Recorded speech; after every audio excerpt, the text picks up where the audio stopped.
You say in the book that an actor can own a line, and after he says it, nobody else can really ever say it again. Yeah. Your line is, and I'd rather have you say it than me. Off. Yes, exactly. How did that come about? Was that yours? Was that the writer's? No, that started. I don't know how it started. I think it was Jesse. I think it was the writing. Certainly the writing. It was the writing that. But then I think it kind of envisaged its way through the whole show. I don't know if it was something that was meant as a theme, but it's become something. People ask me to tell them to f*** off all the time. I remember I was doing a play. I was playing LBJ at the President Lyndon Johnson. President Lyndon Right. Johnson. I would come out the show, and I would come out after the performance, and and this was the first time it happened. There was a young couple there. She was about 17, and her boyfriend was probably about the same age. And they had the device, and they came up to me and they said, "Mr. Cox, can you please tell us to f*** off?" And I thought, the world truly is crazy. That really convinced me that we're in such a mess. I'm not so sure. I kind of hope that before this interview's over, you'll say it to me. Well, this is what is so astonishing. So many people want to be told to be off, and actually it's the easiest thing in the world to say. Yes, quite happily, I'll tell you to off. Just off. But I have to say, I don't think in the CNN studio they've ever said that word that often. All right. Exactly. I want to you share some fascinating insights about acting in your book, that the key to good acting is not to show the audience, but to share with the audience. Share the audience and let the audience discover. This is your idea about coming forward. Yeah, exactly. Like we're co-conspirators in this effort. And allowing the audience that intimacy with you, intimacy with the characters. And I think that's why Logan really has become very successful. It's a kind of time and tide that you come to a role suddenly that I've had a great career, don't get me wrong. I've had the best career that I can imagine. I couldn't imagine it any better. But then you come to a role like that, which is so kind of archetypal in many ways, and yet you've got to kind of deconstruct the archetype to be who he is, what he is, where he comes from. And that's why when his son comes with moral statements like "you're evil," well, the truth is, yeah, we've seen a lot of evil people in the world, but you go, oh, did they start off evil? Did they start off in that way?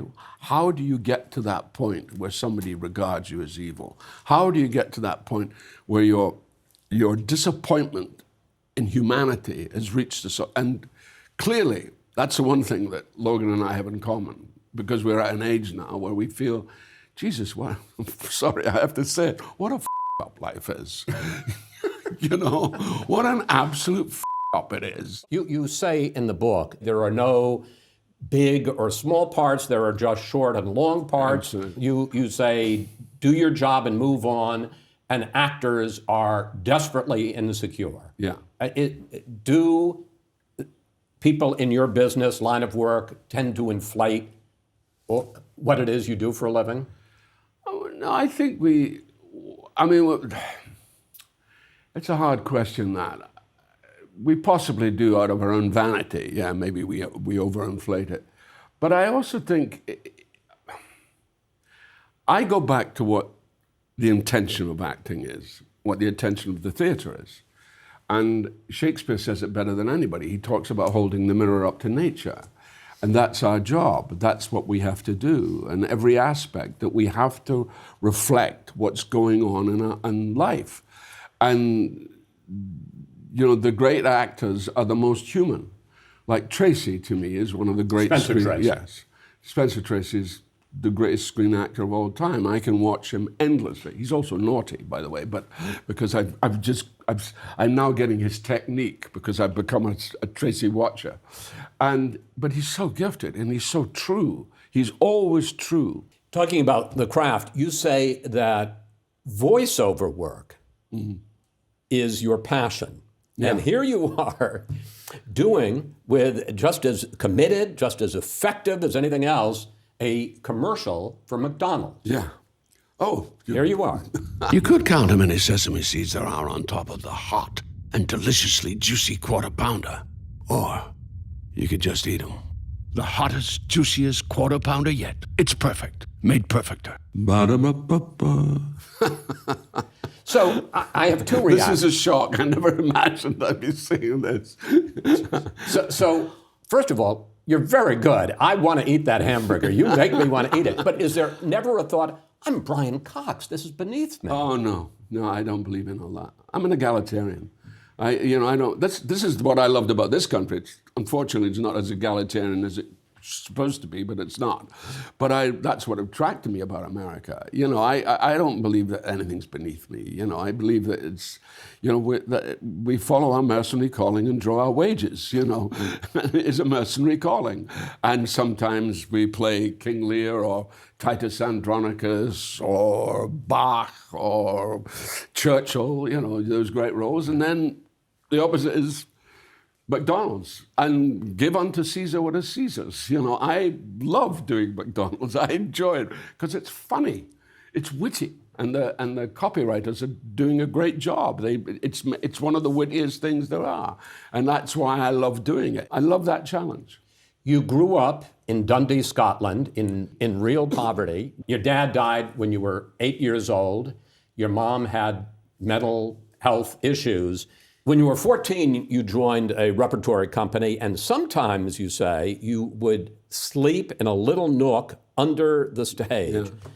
Yeah. Did all of that hardship help make you the man you are today, or could you just as soon have done without the Charles Dickens childhood?